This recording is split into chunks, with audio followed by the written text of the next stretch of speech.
And this is what the borrower has to come up with. You will need to verify that the borrower was in operation on February 15th of 2020. You'll need to verify that the borrower had employees for whom the borrower paid salaries and payroll taxes.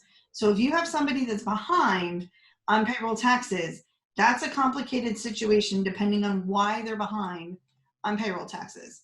You'll need to verify the dollar amount of average monthly payroll costs, and you'll need to follow the applicable Bank Secrecy Act requirements. And that's part of the application and putting that information together.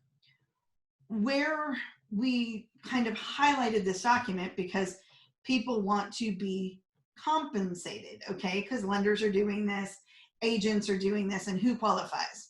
The lenders are compensated in the processing fees, which will be based on the balance of the finance outstanding at the time of final disbursement.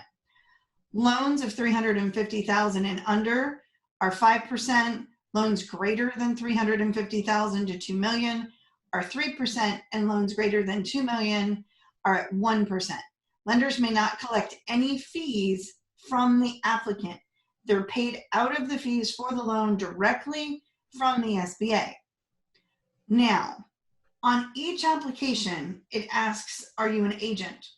An agent can be a banker, but it can also be an attorney, an accountant, a consultant, someone who prepares an applicant's application for financial assistance and is employed and compensated by the applicant, someone who assists a lender with originating, dispersing, servicing, liquidating, or litigating SBA loans, a loan broker, or any other individual or entity representing an applicant by conducting business with the SBA.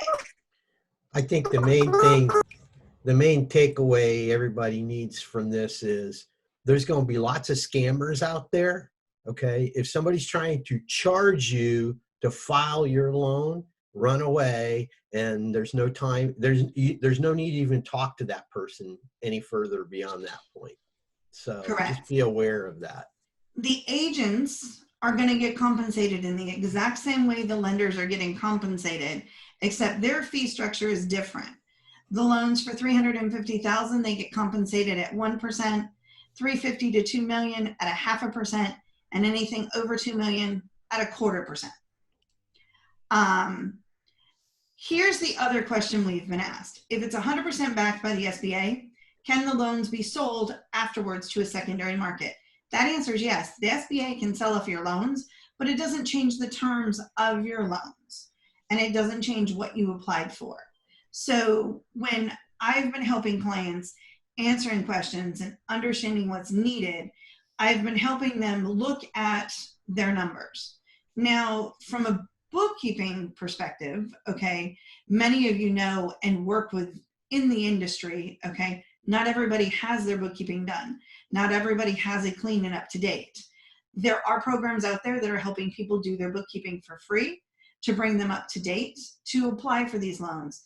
The SBDC, the Women's Coalition, certain divisions within each Economic Development Council, depending on if they're one of those, SCORE. There's a variety of resources, and use the resources. Use what you need to do.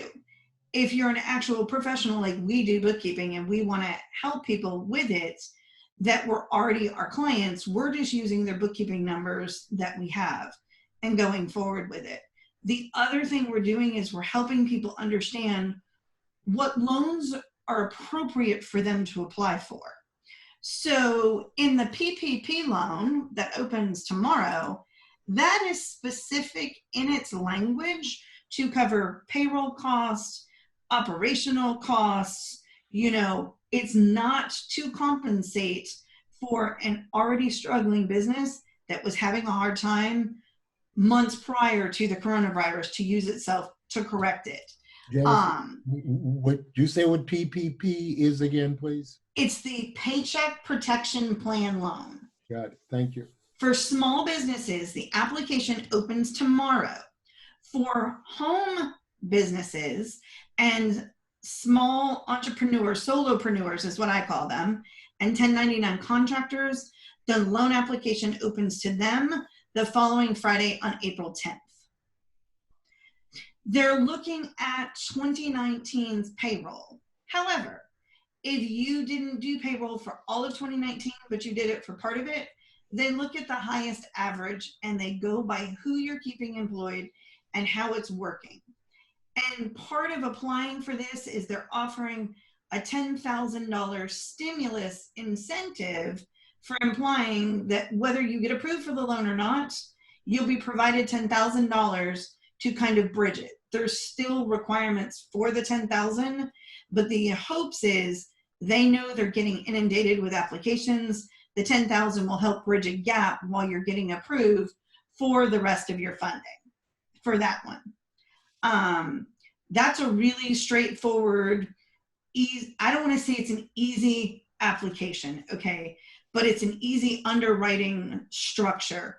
They're looking for specific payroll, highest average of 2 months, highest average of operating costs, gross revenue for the last 12 months, gross cost of goods, and that's pretty much it for making that determination.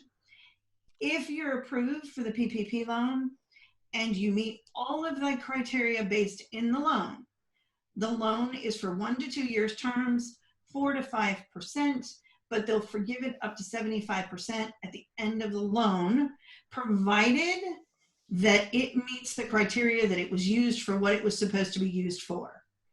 What that looks like, the criteria of what you're using it for, is paying payroll, keeping your employees employed, paying your rent, and keeping your operation open and going. What they're going to require to determine how you met that, they're still working out some of the details of what that'll look like at the end of the loan for forgiveness, but they give you the guidelines ahead of time so that you can properly allocate the funds. All right, Jennifer, could I just jump in real quick? Of course. This is Matt. A lot of information to take in. I want to go back for just a second. You talked about how there could be organizations out there that could be charging up front. Just for the benefit of a socialization, is there a regulation or something that I can socialize out on our page just for people to be aware of that? Yeah, I can send you over the article that I shared with Dino. Matt, you know what, Jen, don't worry about it. I'll put it in the chat box, Matt, so everybody's got it, and yep, you can post it out of there. That way you don't have to worry about it, Jen. I got it. Okay. All right, good looking out. Thanks, guys. Sure. That was put together by the SBA as far as for helping people understand what the program is that opens tomorrow and helping weed out some of the people. I'm in a Facebook group called the Entrepreneurial Accountants, and I saw a post last night, and I don't do a whole lot of commenting on other people's posts. However you want to do bookkeeping for your clients, that's how you want to do bookkeeping. But this post kind of caught my attention and pissed me off at the same time. They posted that they were charging for helping with the application by the hour because they were helping them collect the numbers and they were helping them do this, but it was their own bookkeeping client already. And then when she shared a snapshot of what the proposal was that another person said they were using, some of these people are charging $3,000 to $5,000 to $7,000 to do this. And the reason being is they feel they can because people are kind of stuck. And I mean, that may be the percentage of the fee that they'll get paid if they sign on as the agent, but you clearly cannot collect money as an applicant, and nobody should be asking you up front. I have spent more time in the last probably, 10, 15 days, Dino, fielding phone calls from our clients, prospective clients, referral people through Facebook, LinkedIn, just answering questions and providing information and not charging them because this is a bad time for all of us and everybody kind of needs a good source of information. Now, the other loan that's out there that people are already applying for, that's already had a change to it as well, and seems to be changing kind of daily, and after the stay-at-home order issued by Governor DeSantis going in tonight, is the state economic disaster loan and the federal economic disaster loan. Both of them are available to apply. If you've already applied and you want to be able to apply for the $10,000 stimulus piece for the loan, You need to redo your application, but you need to redo the application with a $10,000 stimulus piece in that application. Dino, I shared that link with you as well yesterday. Yep. Maybe you can share that out in the chat box. Okay. I'm looking for them right now. The economic injury, disease, disaster, and relief loan, okay, it quantifies based on looking at your gross revenue to your cost of goods sold to what your operational expenses are. Is that And state how or you're, federal? huh? Is that the state or federal? This is the guidelines are for both the same as far as what they're looking for numbers. Okay. How they're approving them is different. So right now I'm going to talk about the federal one, only because the state guideline one, it was kind of referenced last night in a group chat that we all participate in, that they may be changing the guidelines with a safer stay-at-home order today. So I would like chance to review that to see if they've updated or changed anything. So on the federal level, the application asks for your gross revenues for the last 12 months prior to 1/31 of 2020. So basically 2019's numbers. Some have filed taxes for 2019, some haven't. Then it looks at your cost of goods summary. How much were your cost of goods? What does it cost to do? Then it's looking at your NAICS industry code. The industries that they're specifically looking to help out is broad, okay? And certain industries have been impacted greater than other industries. And certain industries that are considered essential are still taking a hit solely because of how their business model was set up. So the other thing that you have to give them in the application is there's a tax form to fill out so they can pull your previous year's tax transcript. There's the P&L and balance sheet that you have to have prepared to send in there. And then there's a piece that talks about how you've been impacted and what the actual forecasted or how your sales have dropped off and how you think they're going to drop off and when they're going to come back as far as a summary. So in our world, in finance world, we call that your sales projection and cash flow numbers. And certain accounting softwares have really good statements of cash flow and cash flow projection if you're using all the pieces, and other ones don't. So Dino and I have a template that we use that came from SCORE, that when you fill in everything, it can give you your cash flow projection down to the end of the month. And you know, if you want to do it for an end of a quarter, for 12 months as a whole, you can do that. It also lets you put in some different formulas to use. I think Dino will probably load that spreadsheet out in the chat as well for everybody to kind of use and look at. And the basics for all of this is you really need to understand your numbers. I think the biggest question Dino and I have been asked, how do I apply for a loan? I haven't done my books yet for 2019. Yeah. I don't have any books. I have a box of receipts. You can't apply for these loans without having numbers to give them, and the numbers have to be substantiated based on presenting information to them. And that's why the tax form for the IRS is in there, to pull even your previous 2018 tax return to look at and go from there. So I know that this is a lot of information. And like I said, the guidelines and the environment are ever changing. People tried applying for the loan over the weekend and the SBA crashed because there was too many people applying for it. So part of that is in supporting uploading all the documents that are required. You know, every client has to upload their application. They have to upload the IRS form. They have to upload their financial statements. They have to upload, you know, all of the other supporting documentation required as well.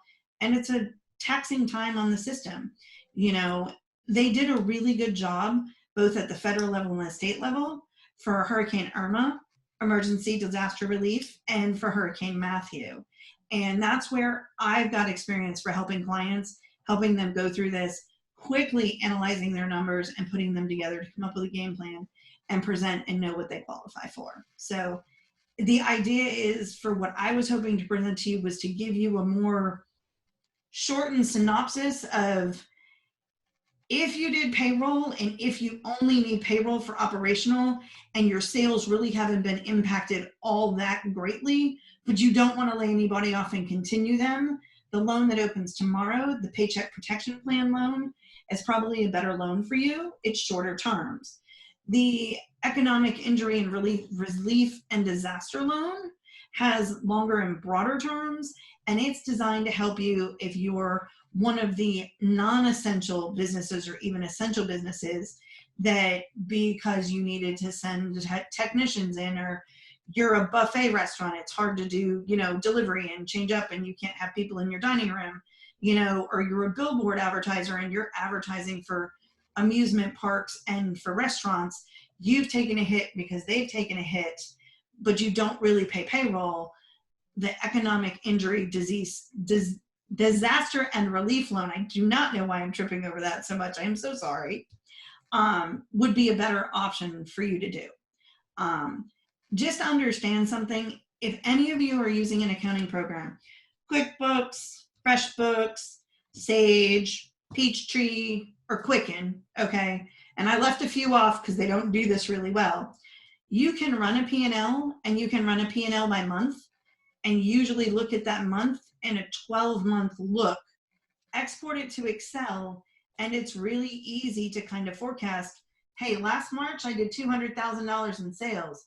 This March, I did $85,000 in sales. I've already lost $115,000 in sales. Under the new stay-at-home order, I expect April is going to be even worse.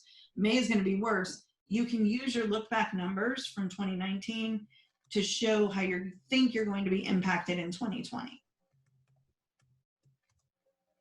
Anybody have any questions? Yeah, Jennifer? Yes. This is Joan. I'm wondering how to apply these things more to somebody who's a contractor or, just has been like a sole proprietor, and like I would go out to clients or just work from home and don't have any employees other than myself. So yeah. The Economic Injury and Disaster Relief Loan has contract language in there for solopreneurs and for contractors. It's a little bit more vague, but the Paycheck Protection Plan loan that they open tomorrow for regular businesses, they're opening the following Friday for solopreneurs and people that don't meet the criteria of SBA small businesses specifically. And that may be an avenue for you to go down and look at, because you either started in 2019, didn't pay payroll, or you're so small that you've never had to have a payroll and you've always taken distributions. That's going to be a good option loan for you to look at. You can also apply for the EIDL loan. There's criteria guidelines in there that are a little different, but it doesn't hurt to apply because they know not everybody is on payroll. That's our luxury. What was that one? I'm sorry? Did you just mention a second option, or was that part of the paycheck protection? The EIDL loan is the acronym that's out there. That's the disaster loan that was made open immediately, both on a state and federal level. It's got contractor language in there, but they're more encouraging contractors to use the PPP loan that opens tomorrow for businesses and the following Friday for solopreneurs and home loans. Dino's going to share out with you a link I shared that's actually, these are the loans to apply for. Here's the application process. Here's the criteria for each of them. Look at it and, make a determination of what suits your needs, not just for immediate cash flow, but also for repayment terms and amount of loan, because each of them have a different loan qualification. The PPP loan is going to be deciding on what your payroll looked like or what you took as a salary through distributions, which is considered income by the IRS. And the Economic Injury, Disaster, and Relief loan looks at getting a loan based on losing sales to be able to continue your business so that you can go recapture those sales when we're back working and not under a pandemic event. Okay, thank you. You're welcome. So the two things you talked about are loans. Yes. Do you have information on grants? So the one loan that keeps being referred to as a possible grant is the PPP loan that opens tomorrow. Okay. If you meet all of the criteria in that, and Dino's going to share that document, at the end of the loan, they will forgive 75, possibly up to 100% of the loan, in essence, turning it into a grant.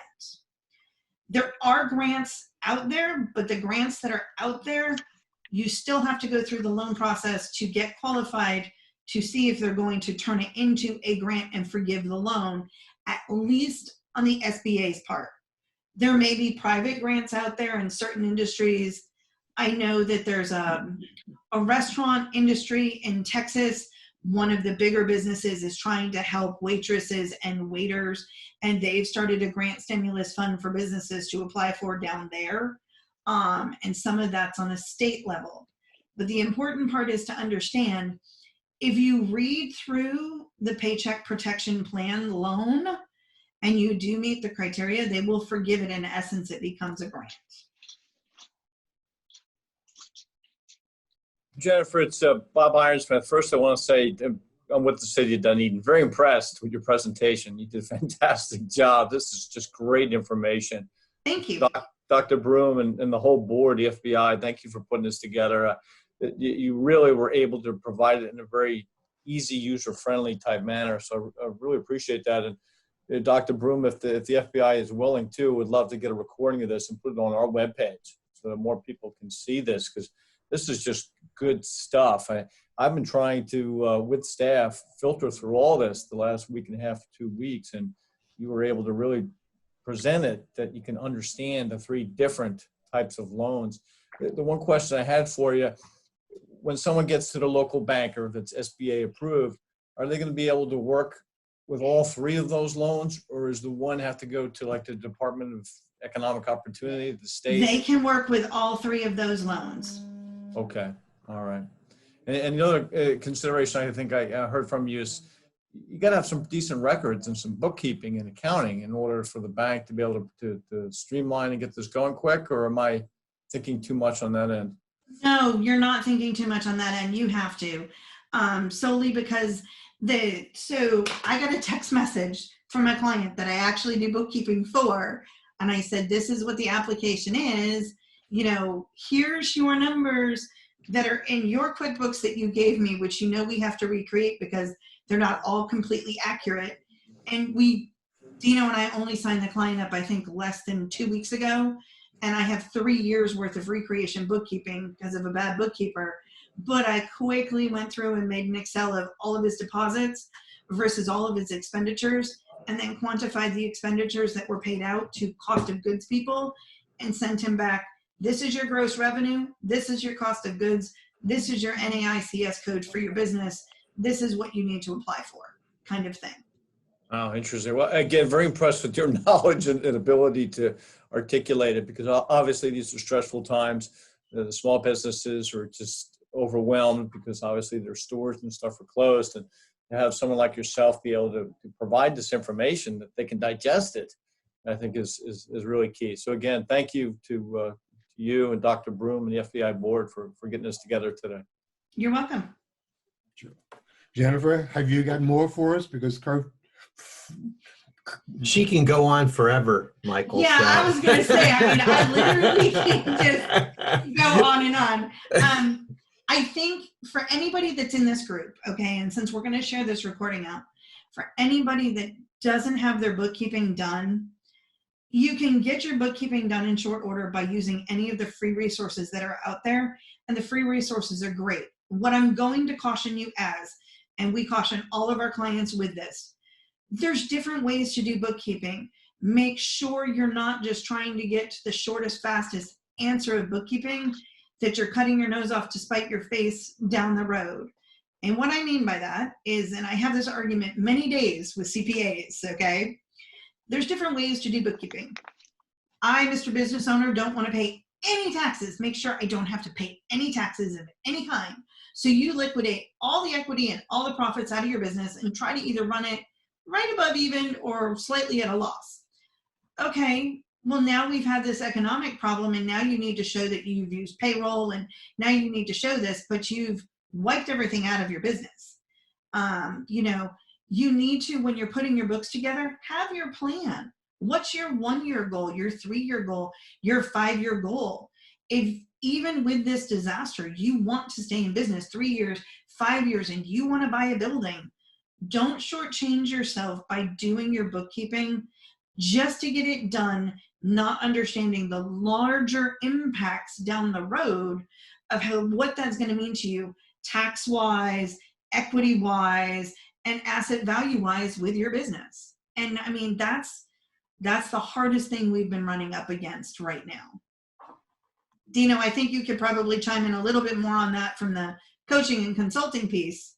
Yeah, well, I mean, for the most part, what happened is, and I've already seen this, we've had conversations with clients already that, you know, as soon as things started happening, the first thing that they did was they cut here, they scaled back this without looking. Remember my presentation last week was all about, look, you gotta calm down, take a step back, look at your operation and mindfully cut in the right places.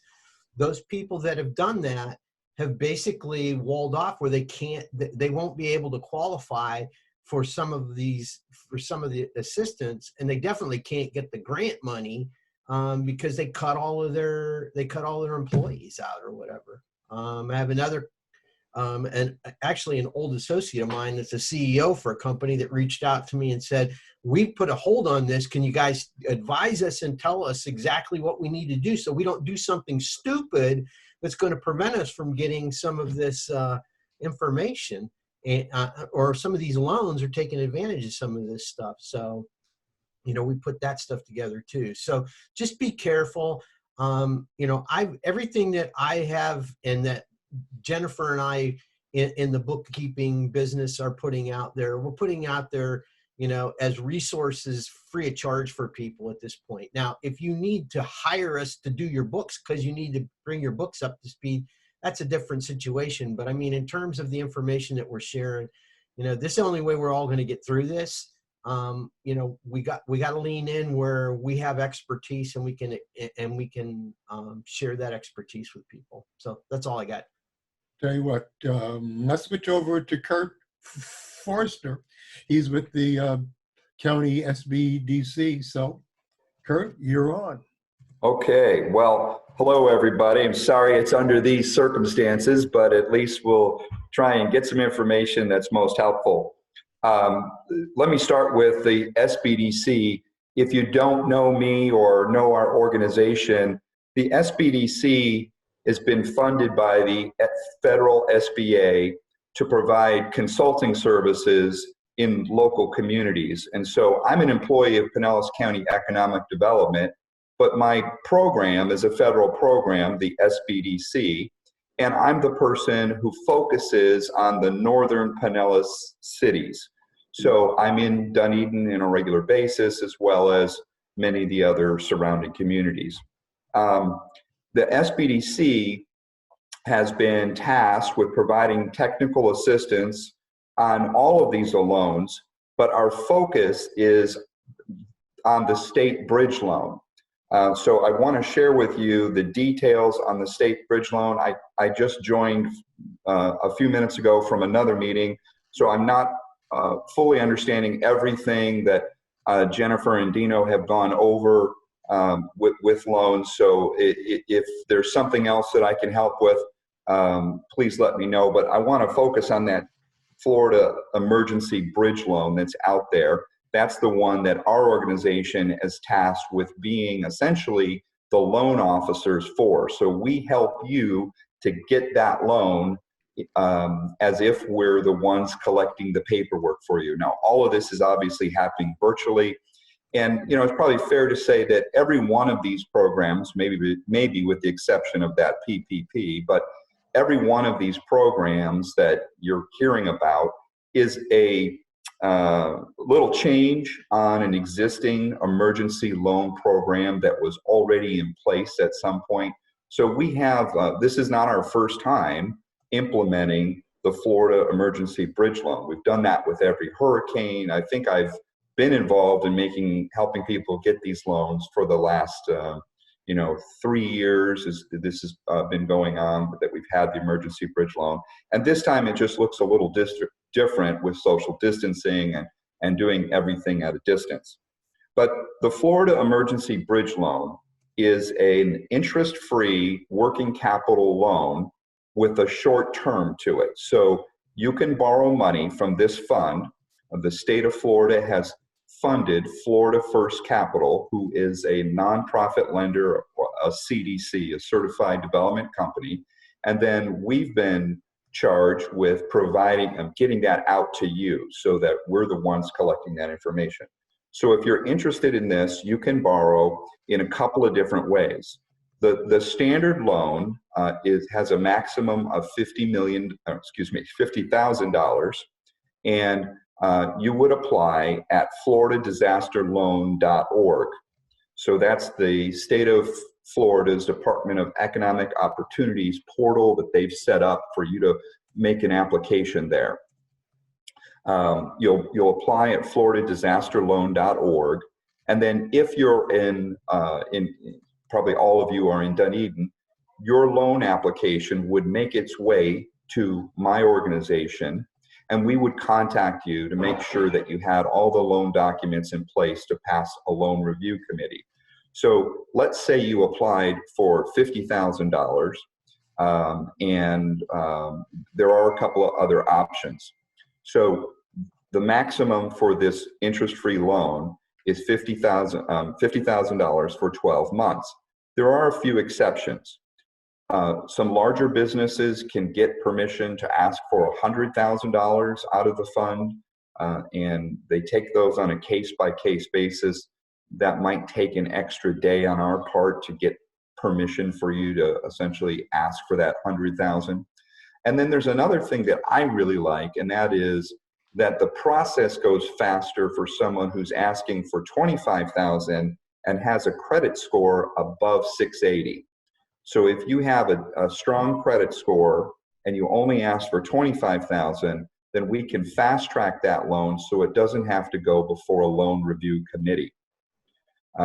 So essentially the process, whether you're regardless of how much you're requesting, is that we're going to collect those documents along with your loan application, 2 years of tax returns, evidence of 2 employees or more on a tax form of one form or another, like a W-2. What else?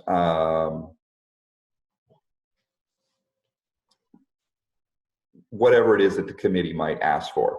So, and then we collect those, we pull credit score, there's a credit check, and then you'll go before a local loan review committee that's made up of other lenders and economic development professionals. They'll decide on the loan. Generally, they say yes to good businesses, and so now you have a loan.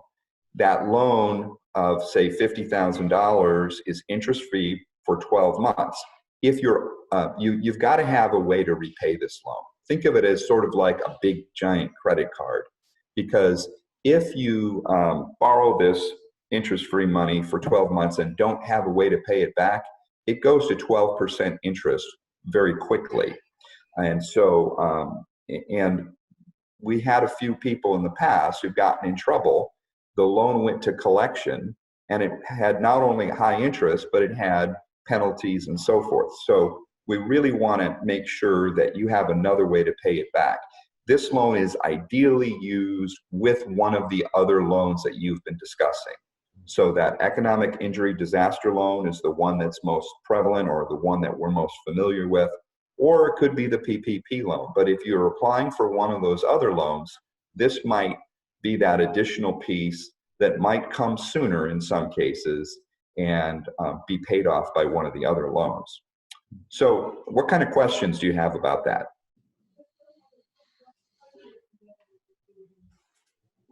I'm not hearing anything. Kurt, hi, it's Carl. Hi, Carl. Where would be the intake? So you have your completed application, your documentation, you're ready to go. Where do you take it? So you're going to go to floridadisasterloan.org. Now, I'm going to give you one other place to go. And that is, if I can share my screen here, I'm going to put share screen. Can you all see that? Not yet. Not yet. I hit share screen. Anybody now? No. No. No. All right. Well, floridasbdc.org is another place you can go. If you just go to floridasbdc.org, all of these loans can be found there, whether you're trying to get the Florida Small Business Emergency Bridge Loan, or whether you want that information about the PP loan or the SBA's Economic Injury Disaster Loan. If you start out at floridasbdc.org on their homepage, that's set up to provide a link to you to any one of those loans. Any other questions that I might be able to help you with?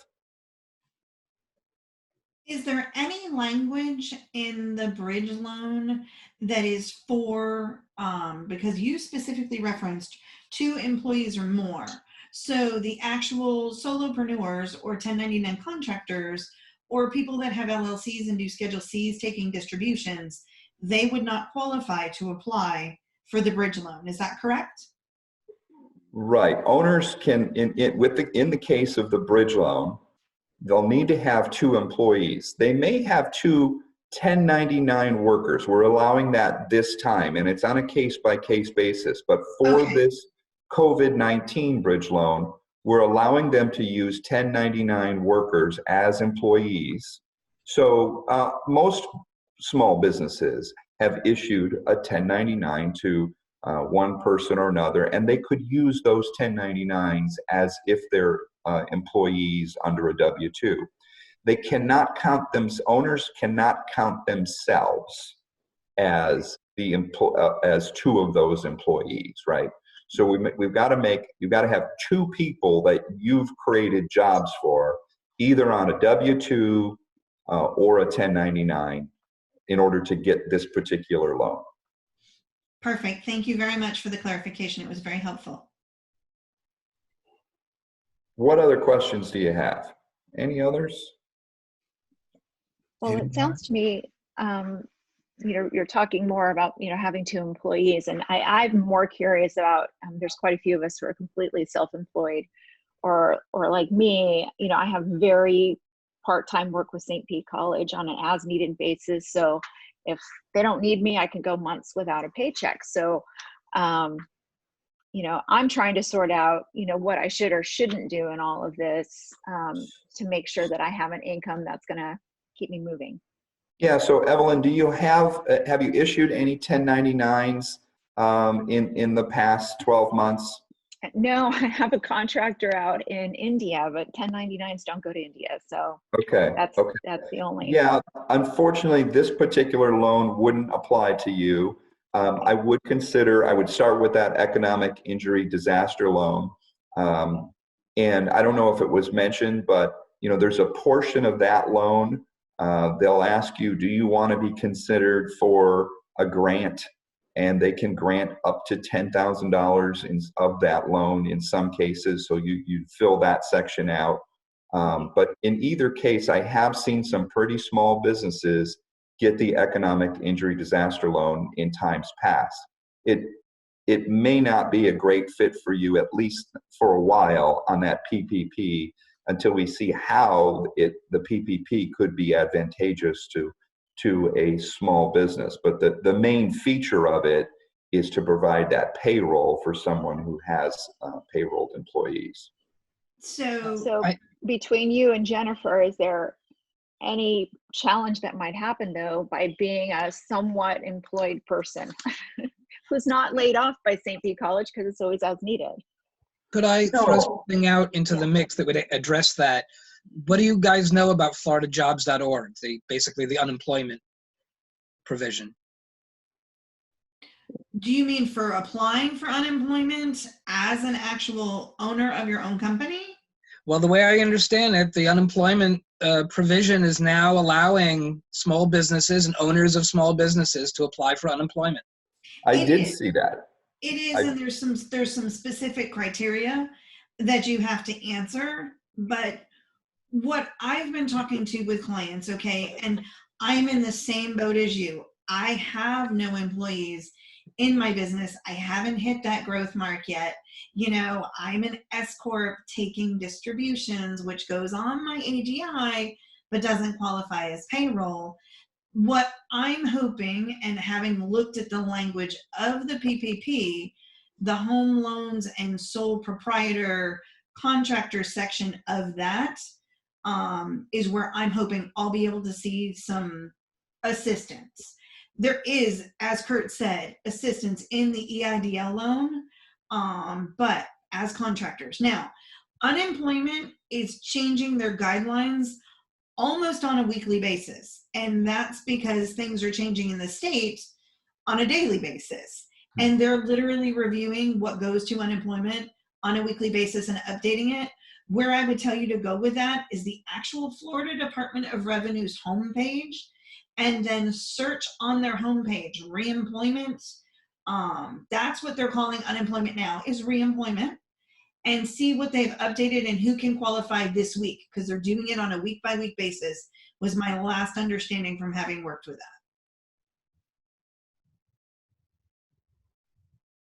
Hi, Brett. I saw her hand. I can't hear her. I know, I was trying to turn the volume back on. So with that, is there a, does it penalize business owners if their employees file for the reemployment? That's a double-edged sword question, because nobody knows the answer to that yet, because we're so new into this. In previous times and times past, when you lay off an employee or an employee goes and seeks unemployment, they use a formula matrix calculation to determine if they're going to raise your unemployment rates. And they look at it and review it on an annual basis. And they go back by the last rolling 4 quarters. So it's not annual like January through December. Whenever you apply, they roll back 4 quarters and they look at it. So I would add to that a little bit that currently there's a little confusion between the Department of Labor and the SBA on how we're going to deal with a company that maybe had to lay off employees for a short period of time, but then they're forgiven and can still get this PPP loan for hiring them back and keeping them by the date that they expect. Yep. And where at the same time, the Department of Labor kind of said, hey, we're going to penalize you if you let these people go. And you know, they've got a number of ways to do that, like Jennifer alluded to. So my guess is that those two are going to have to get together for employers who have, you know, several employees, and maybe they let a few go, but then they brought them back. The spirit of most of the loans is that, yeah, we're going to work with that. We're going to count that as if you kept them because you made an effort to bring them back. Right. The Department of Labor has not got there yet with that sort of same spirit, but I think maybe we're hopeful that they will. To piggyback off of what Kurt's saying, I mean, listen, I'm going to give everybody advice. If you're a small business owner, you got to act like a small business owner through this thing. And this is what I mean by that. I believe, and I don't have anything to necessarily back me up, I'm just looking at how the government is behaving with this stuff, okay? What they're trying to do is, they already know. I don't know if anybody saw the report this morning. The unemployment rate came out. For last week, there was 6 million jobs lost on top of the 3 million from last week. The unemployment system is going to be strapped big time. So I believe what the government, what the Congress has basically done is pass this package to say, we can't handle all of these people. Please, businesses, do what we can. We'll give you the resources that you need in order. and we'll make it as easy as we can in order for you to keep those people on and keep paying those people so they don't become part of the unemployment process, because it's going to fall apart. So I understand it's probably easier to go file for unemployment, but you may have a harder time getting that than you do putting in a little bit of extra effort that's going to help you with your business going forward, of pulling together all the information that you really need to apply for that PPP loan. I would agree with that too, from what I've seen, Yeah. The other thing I would say to that, okay, and we're dealing with a client right now that when this was coming on, he had hired on because he's HVAC. We're headed into early spring. It's his busy time, and he was already getting calls. Right. He services hotels and condominiums and apartments. And as soon as social distancing came in, he laid off the new hires he hired on. In the preliminary PPP app that I've seen floating around, there is a question in there. Have you laid off any employees? And with this funding, do you plan on bringing them back? That question is in there. Maybe worded a little differently by the time the whole thing gets released tomorrow, Right. but they do allude to that information. And Dino is correct. If you read the language of the PPP link that we have there, and you follow those 5 guidelines, they are forgiving the loan. And if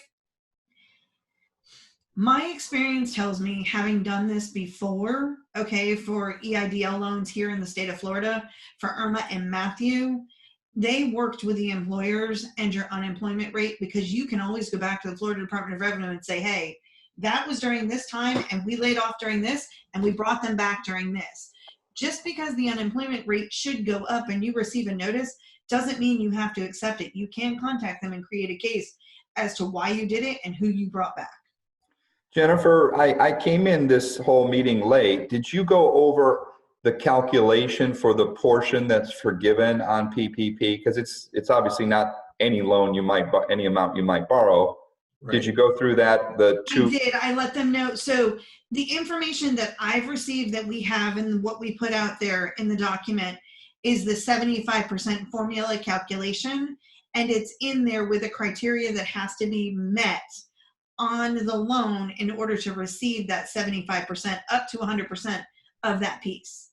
It's in the documentation we shared. Yeah, there's a calculation there. One additional item for that too, Kurt, that the page that I posted that is our resource page that we're posting everything to, we have an SBA lender that we work very closely with that has put out a calculator that is it's an Excel spreadsheet. I haven't posted it there yet because they haven't said that everything is, that they've tied all the loose ends and everything else. But if you keep watching that page, at some point, probably in the next couple of days, that calculator, they're going to say, yep, it's good to go. And I will post it out there so that you'll have a spreadsheet. You can put all the numbers in that you want, and it'll tell you, how much you qualify for. And I think it also tells you, Kurt, how much of that or what would be, or estimates what portion of that would be, would be the part that would be forgiven on the backside of the loan. So is there anybody in this group that can take advantage of that has payrolled employees? Yeah. Right. One, right. Okay. Dino, I did want to ask you though, yeah, given the explanation you just gave about the loan versus unemployment, is there any reason not to apply for both?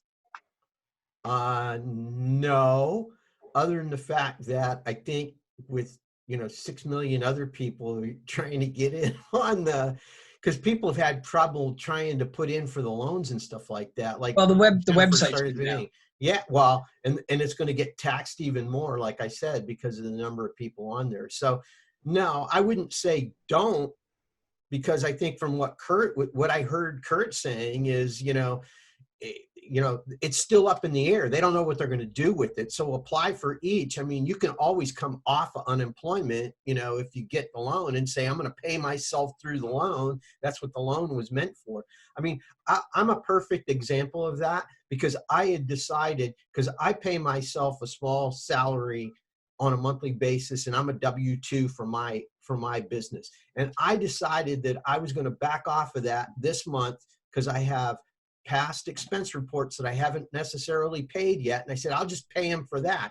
Well, as soon as the language came out with this, it was like, well, why would I do that if I can get this loan and they're going to pay me to pay my own paycheck anyhow? Okay. I just have to go through the process, and I gotta apply, I gotta apply for my loan. But like Jennifer said, I'm a one-man operation. Okay. All of my employees are all 1099s.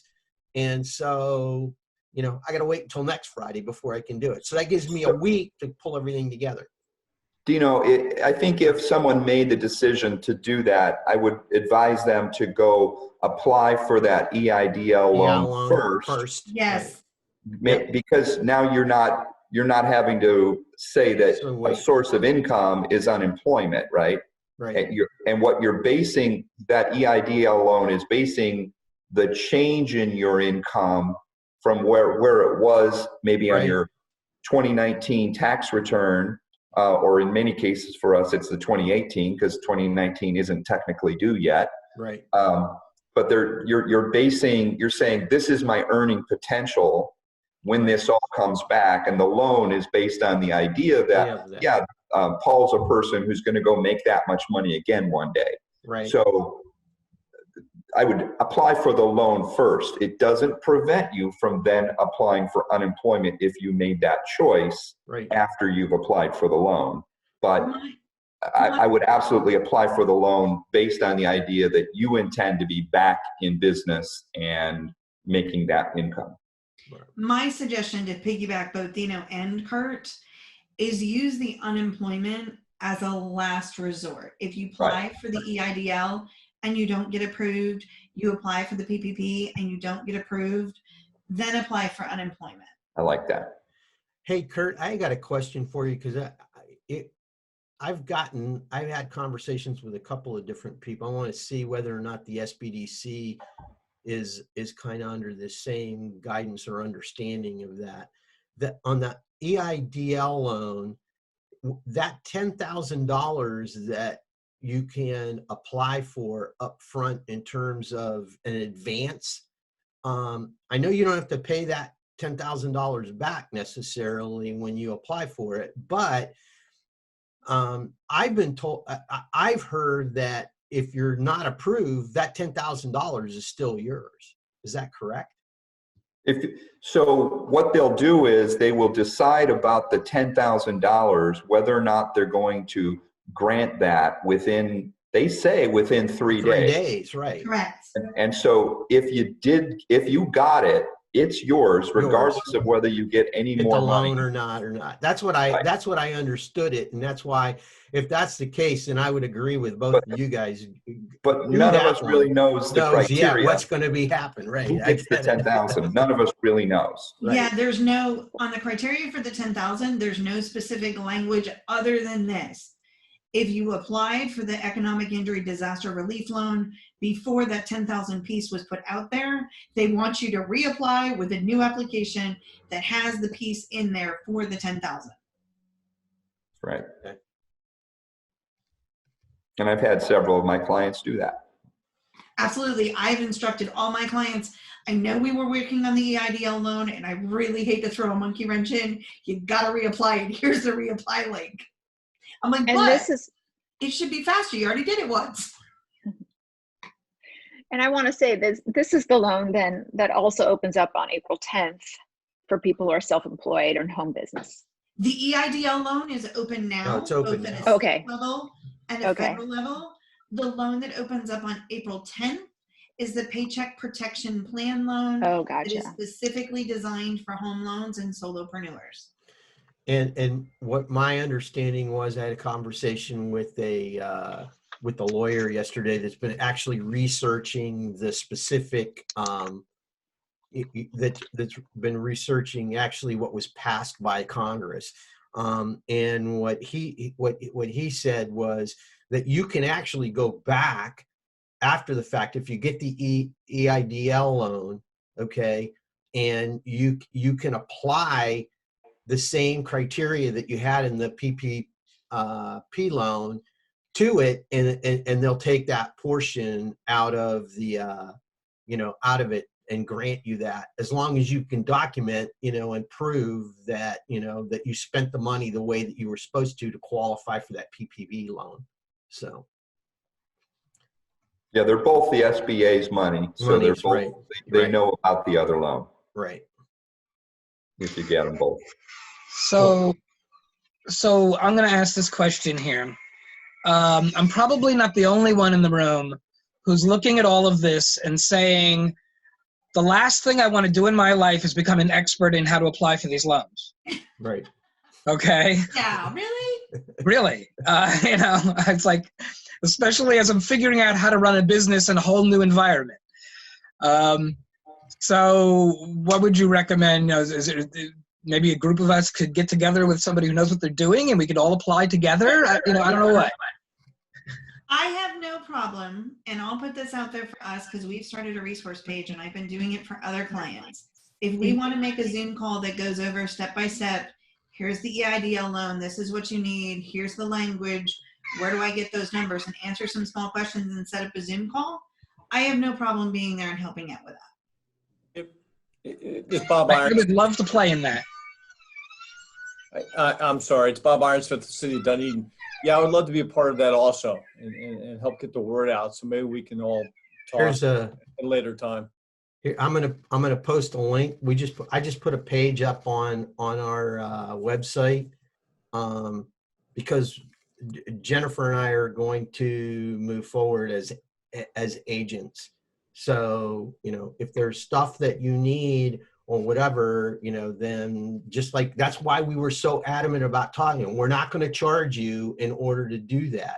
Now, if you have to go back and you say, well, I don't have books and I need to get my books brought up to speed, that's not applying for the loan. That's because you didn't do your bookkeeping. We have to do the bookkeeping work. But we have special deals that we're putting on as a part of this too, because we know, people just got blindsided with this stuff, and that's the way that we're leaning in to kind of help on that. So I'm going to post the page where you can go in, and there's a link at the bottom there. There's a calendar where you can go in and you can actually schedule time on Jennifer's calendar, so you can have a call with her and she can outline exactly what it is that you need to be kind of starting to pull together and that sort of stuff, and and we'll help you guys work through that. That's why we're participating in this. Somebody a long time ago helped me through when my company was struggling with a disaster. This is my way of paying it forward. Yep. Are there any other questions, comments, thoughts to share? Yeah, I'm wondering, because I got on a few minutes late. I had trouble getting in there. How do we reach you, Jennifer and Dino? I missed that. Is that your link? I just could posted. You put it back up there again? I just posted that link. Okay, to so the chat box. It's in the chat box. It's in the chat. Okay. Yeah. All right, great. Thank you. Anybody else? I'm gonna post in the group my business email with Dino, and you guys can feel free to email me questions. And this is my cell phone number. My phone has literally been ringing from like 6 in the morning to very, very, very, very late at night. If I don't answer, send me a text message. Text message. I was going to say text. Don't call. Yeah, send me a text message and say, hey, I got a quick question. Can you help me out with this? I'm stuck on that. And if it's simple, like an error message popped up on the screen, or you're stuck on something you're trying to get through, take a picture of it and send it to me. I'll get back to you probably within a couple of hours. Like right now, I've had 4 people call in and I keep texting back. I advised you yesterday, I'm on a call, not available till 12. On a call, not available till 12. And I'm trying to keep my clients as up to date with my schedule as possible to be as available as possible. Right. Super. Anybody else? then I would love just. Yeah, I'm sorry. No, please. Yeah. Oh, go ahead, Joan. I'm using my phone for this, so I don't have a way to save the chat directly associated with this particular Zoom session. So is all of this information going to be posted on the Facebook, on the incubator Facebook? Should be able to save it Yeah. and post it I up was there. I was chatting with Matt about posting a list on our Facebook group, and Joan also, text me if there's something specific you need, and I'll grab it for you and send it back to you. Actually, Evelyn and Michael, if you guys don't mind, I don't want to just do something haphazardly here or whatever. If you want, I can take those and post those in the group right now, and they'll be already out there if you want to do that. Please. Yeah, okay, Matt had to pull off. Perfect. Okay. Joan, can you go in the chat message and put your email in there for me? If you want to send it to me privately or put it in for everybody, I'll download a copy of the chat and email it back to you out of my chat window, because I use Zoom for Business as well. I'll try to. It's really hard to get there. Do you just want to give it to me and I'll write it down? I mean, it's hard for me to get into the chat. No, I know. Just, you can tell her what it is and she'll write it down. Oh, just tell you out loud? Yeah, go right ahead. Okay. So my email is my name, JOAN period WEISBERG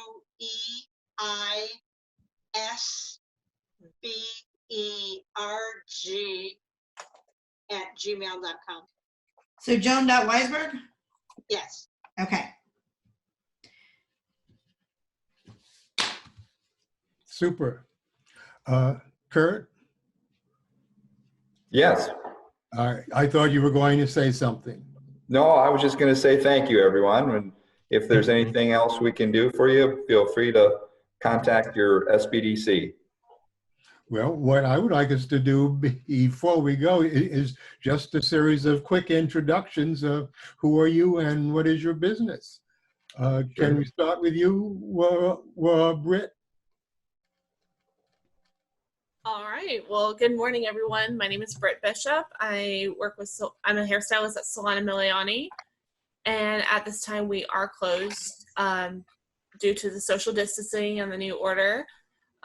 So I guess my struggle with business right now is keeping busy during this time and being productive during this time. Okay. Mark, how about you?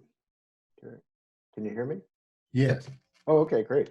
My name is Mark Olson. I live here in Dunedin. I'm a licensed massage therapist. Kind of hard to do that from 6 feet away.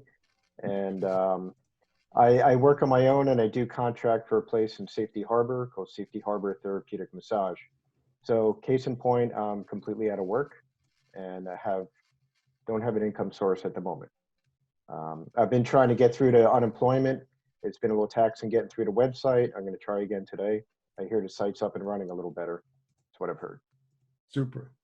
Thank you. Bob Linger. Hi, I'm Bob Linger. I am the managing partner at Digital Marketing Lighthouse. We're a digital marketing agency. We focus on helping companies make the best use of their resources to put together the right message to the right people at the right time. That's sort of the Cliff Notes version of it.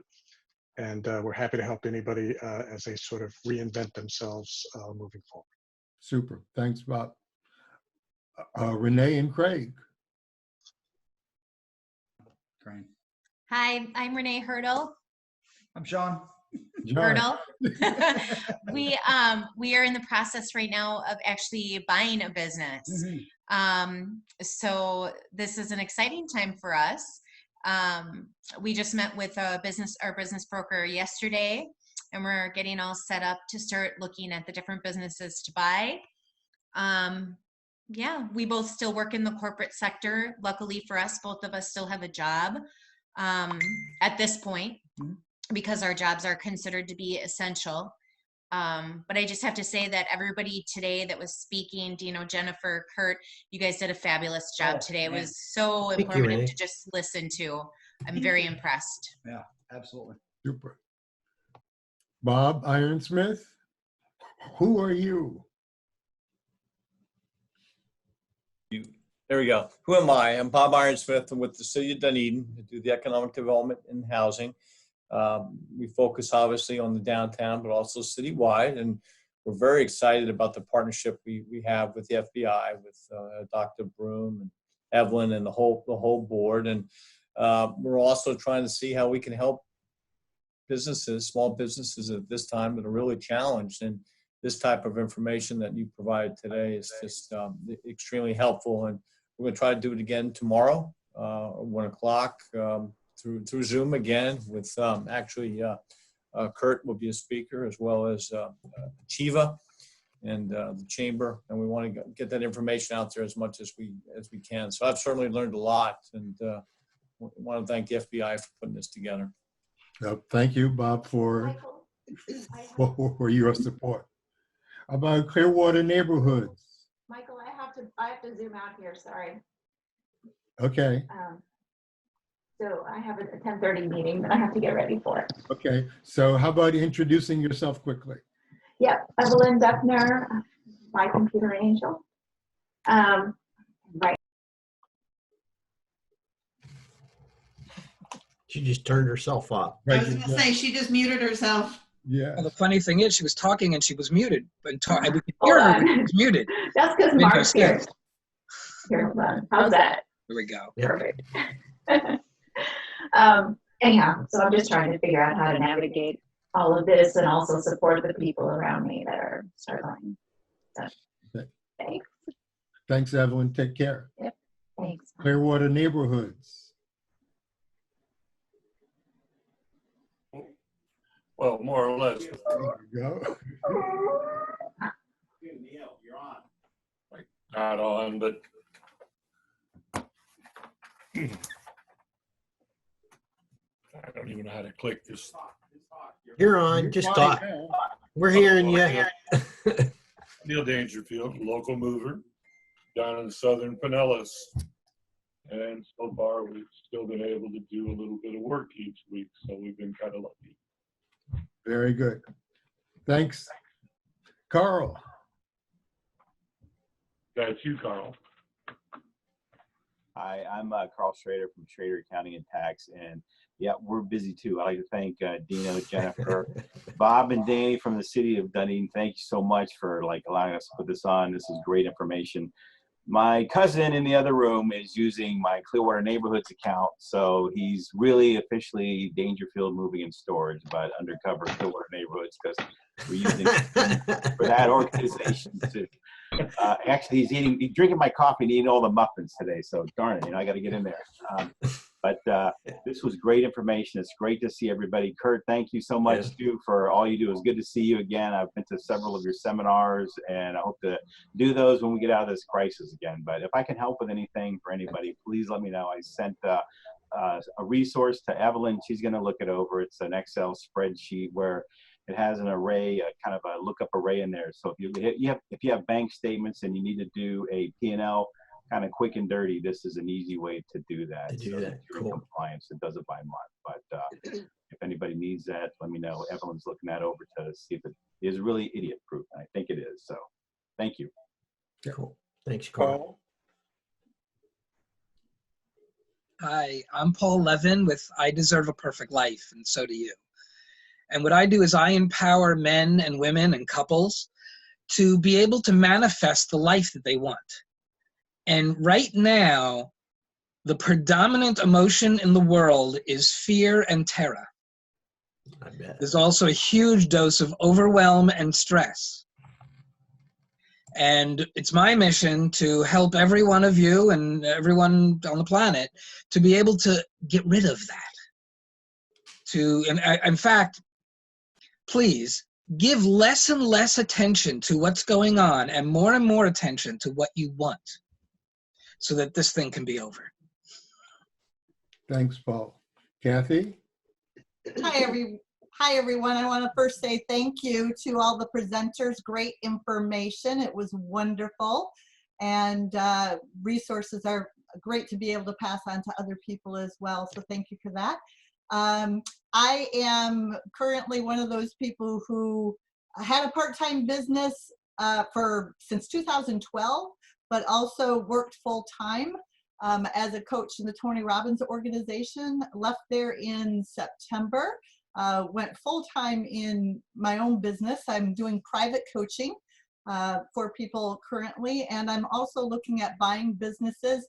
Particularly, I want to help those people who want to retire, but they didn't have an exit strategy in the first place, and help them to live their dream and acquire their retirement dream. And then I also Ellen is actually going to be helping me build out my website, personal website, as well as my business name website, which is going to be Results and Profits, because I also do business coaching. Thanks, Kathy. Joan, tell us who you are and what you do. Hi, Joan Weisberg, and I've worked for myself primarily for over 30 years. Not so much since I've been in Florida the last 5 years. In the last year or two, I've started focusing on energy work that I'm doing with people rather than massage, because I'm not licensed here in Florida to do massage. My license is in Illinois. And I also, the space I've used is that salon, the same salon that Britt is at. But because I'm in a very high risk group right now, I put myself into, I guess I want to call it a nesting period here now for, I'm going to say it's been probably close to a month. So my intention now from home is to focus. I'm also a writer. I did that for many years before, a long time ago. And so I'm going to try to focus on seeing what I can do from home with writing. But just kind of starting out with that. So that's me. Thanks, Joan. And Danny Craig, certainly last but certainly not least. Hey guys, Danny with the City of Dunedin. Thank you, Kurt. Thank you, Jennifer, for the information. Thank you, Doctor. Thank you, the board. Thank you, everyone, for this incubator. It's very beneficial and awesome, and we're here to support. Super. Thanks. Right, and the Florida Business Incubator does thank Kurt and Jennifer. We thank you very much, and you too, Ordino, and everybody that contributed. Kathy was offering us many links, so Kathy, thank you for that. So take care, everybody. Be well.